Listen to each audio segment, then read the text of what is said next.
38번 갑니다.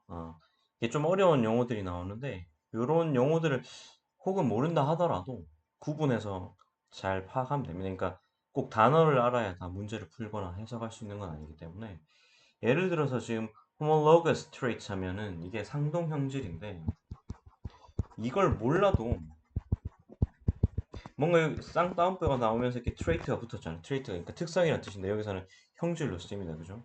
그러니까 요걸 몰라도 homologous trait가 있으면 또 다른 트레이트가 있겠지 하면서 그거 그 약간 비교하고 구분하는 해석을 하면서 문제를 푸시면 돼요. 그래서 여기 보면 반대로 in contrast 대조적으로 이런 뜻이잖아요. 그러니까 상동 형질은 대조적으로 may 또는 may not have 그러니까 가질지도 모르고 가지지 않을지도 모릅니다.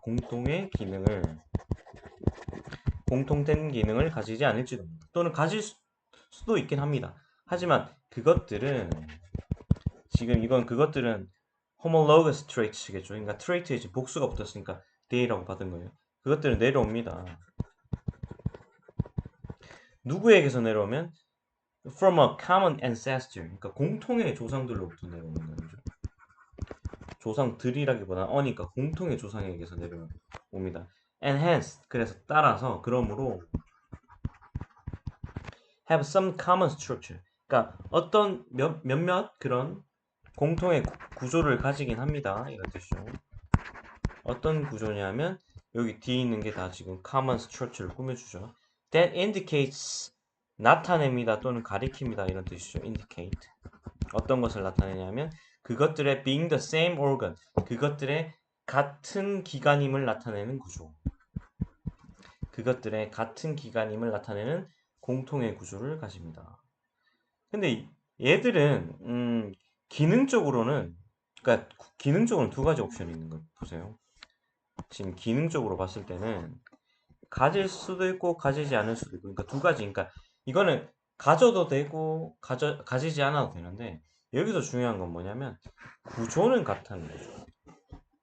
그러면은 아마도 이거는 비교 문제가 될 거예요. 왜냐하면은 처음에 상동 형질 이야기하면서 in contrast라고 했잖아요. 그러면은 이 상동 형질 나오기 전에 다른 형질이 있을 것이고 그 형질은 구조가 중요한 게 아니라 그 형질은 기능이 중요할 거예요. 그죠? 그래서 기능 이야기하다가 이제 구조로 넘어가면 상동형질, 이 빈칸 들어가는 걸로 생각하시면 됩니다.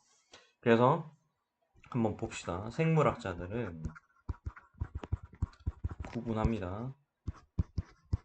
지금 글씨가 좀 이렇게 앱이 좀 끊겨가지고 원래도 뭐 글씨를 그렇게 잘 쓰는 건 아니지만 어쨌든 두 가지 종류의 similarity, 유사성을 구분합니다. 여기서부터 벌써 나오죠. 하나는 구조의 유사성, 하나는 기능의 유사성. 그래서 바로 나오죠, 지금. analogous traits. 이게 상사 형질인데 몰라도 됩니다. 우리가 뭐 과학자도 아니고 생물학자도 아니고 이런 거 알 수가 없죠. 물론 공부하면 깨닫게 되는 거긴 하지만. 그러니까 우리는 analogous trait랑 homologous trait를 그냥 구분하면 돼요. 알겠죠? 얘들은 once입니다. 이 once가 뭐냐면은 요거를 받아주는 거예요, 그대로. 그러니까 이것도 형질입니다. 다 받는다기보다는 그냥 트레이트를 받아준다고 생각합시다. 그러면 상사 형질이라는 건 형질인데 뒤에서 이제 관계대명사가 꾸며주는 거죠. 이게 다 꾸며준다고 보시면 돼요. 그러니까 공통의 기능을 가집니다. 아까 이야기했죠. 상동 형질은 구조, 지금 상사 형질은 기능. 알겠죠? 하지만 공통의 기능을 가지지만 arise의 과거죠. 발생하는 거죠. 어디에서? 다른 가지에서 발생합니다. 그러니까 기능은 같은데 다른 가지라면 구조가 다른 그러니까 스트럭처가 그러니까 이 브랜치가 스트럭처를 받아준다 생각하시면 돼요. 그러니까 다른 가지에서 발생하는데 누구의 다른 가지냐면 어, 진화의 계보 여기서는 나무를 그냥 계보라고 합시다. 그러니까 왜 나무 보면 이제 가지들이 뻗쳐나오고 이렇게 뭔가 구조를 가지잖아요. 그래서 이거를 진화의 계보라고 해석하시면 됩니다. 그리고 요거는 삽입구라 보시면 돼요. 그러니까 in an important sense 하면 중요한 면에서 그러니까 약간 부연 설명 같은 거예요 지금 중요한 면에서는 not the same organ. 그러니까 이 R이랑 not이 여기 연결되는 거예요.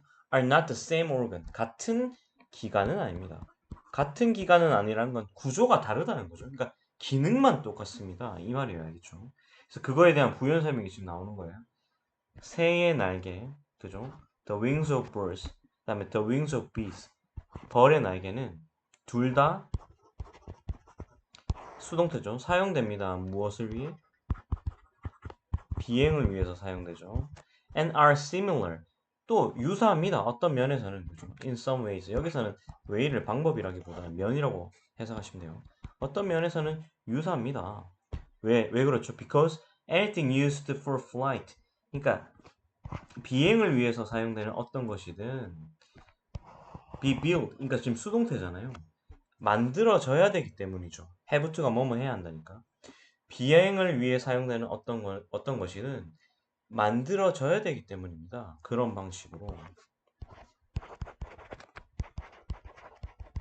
그죠? 그런 방식으로 만들어져야 돼요. 하지만 they arise. 그것들이 발생합니다. arose.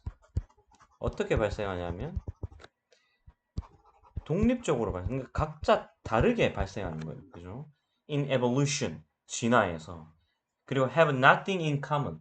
원래 have something in common 하면 어떤 공통점을 가지던데 have nothing in common이니까 공통점을 가지지 않습니다. 어떤 공통점을 가지지 않냐면 넘어서는 거에 있어서는 공통점을 가지지 않아요. 어떤 걸 넘어서는 거? 비행에서 그것들의 사용을 넘어서는 것에 있어서는 그죠? 비행에서의 그것들의 사용은 그냥 말 그대로 기능을 이야기하는 거겠죠. 지금 이 예가 벌의 날개와 새의 날개였는데 갑자기 다른 예가 나오죠. 여기 좀 수상하단 말이죠. 왜냐하면은 지금 상동형질, 상사형질 다 설명이 됐는데 이제 글이 얼마 안 남았는데 다른 예가 나왔다? 그럼 이거는 지금 설명하고 있는 걸 계속 설명하는 게 아니라 다른 걸 설명할 가능성이 높겠죠. 한번 봅시다. 그래서 박쥐의 날개, 또 말의 앞다리 이것만 봐도 이게 다른 그러니까 상동형질이라는 걸 알 수 있어요. 왜냐하면은 날개랑 앞다리는 같은 기관일 수가 없잖아요. 상식적으로 생각해도. 그죠? 그러니까 그러니까 우리가 상식적으로는 같은 기관이 아니라고 생각할 수 있는데 다시 제가 정정할게요. 다시 아까 전에 새의 날개랑 벌의 날개는 기능은 똑같은데 아마 다른 구조일 것이다라고 이야기했죠. 근데 이거는 아예 반대되는 개념을 가져와서 우리가 생각했을 때는 벌의 날개랑 말의 앞다리는 다른 기관일 텐데 그리고 기능은 원래 다르잖아. 근데 같은 기관일 거란 말이죠. 왜냐하면은 기능은 달라. 근데 같은 기관이야. 같은 구조를 가졌어.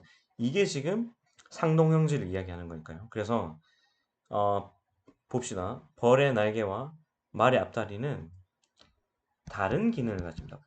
맞죠? 기능을 다른 걸 가지죠. 그러니까 3번이 들어가요. 지금 상동형질 이야기하는 거니까. 기능은 달라. 근데 그것들은 모두 변형이에요. 그러니까 원래는 같은 거였을 거란 말이죠. 어떤 거의 변형이냐면 of the forelimb 하면 앞다리입니다. 조상의 앞다리. 조상의 앞다리. 근데 누구 조상이? 모든 포유류의 조상의 앞다리 변형된 거야. 그러니까 원래는 똑같은 기관이었어. 이런 거죠. 결과적으로 they share 그들은 공유합니다. non-functional이니까 기능적이지 않는 거죠. 비기능적인으로 할까요? 비기능적인 형질을 공유합니다. 기능은 달라요. 그죠? 뭐처럼 like the number of bones. 그러니까 뼈의 수. 그죠? 그다음에 the ways they are connected. 그것들이 연결된 방식. 수동태니까 연결된 방식. 그다음에 위에서겠죠. 구분하기 위해서 distinguish. analogy from homology. 그죠? homology가 지금 이거 줄여놨네요. 그죠? 상동형질이랑 그 뭐냐 이게 이름도 헷갈립니다. 저도 그죠? 상사형질에 그러니까 아까 상동형질, 상사형질 할 때 이 형용사형을 명사로 그냥 해놓은 거예요. 그죠? 그래서 우리 몰라도 몰라도 한번 해석해 볼까요? 그냥 homology에서 analogy를 구분하기 위해 이렇게 해도 됩니다. 생물학자들은 보통 봅니다. 어떤 거를요? 전반적인 구조를 봅니다. 구조가 같은 기관인 걸 나타내 주는 거니까요. 전반적인 구조를 봅니다. 누구의? of the organs. 그 기관의 전반적인 구조를 보고요. 그러니까 같은 기관인지 아닌지. and focus on. 집중합니다. 그것들의 가장 쓸모없는 특성에 대해서. 쓸모없다는 거는 기능을 보지 않는다는 거죠. 그냥 구조만 본다는 거죠. 그래서 답은 3번으로 이렇게 하시면 됩니다.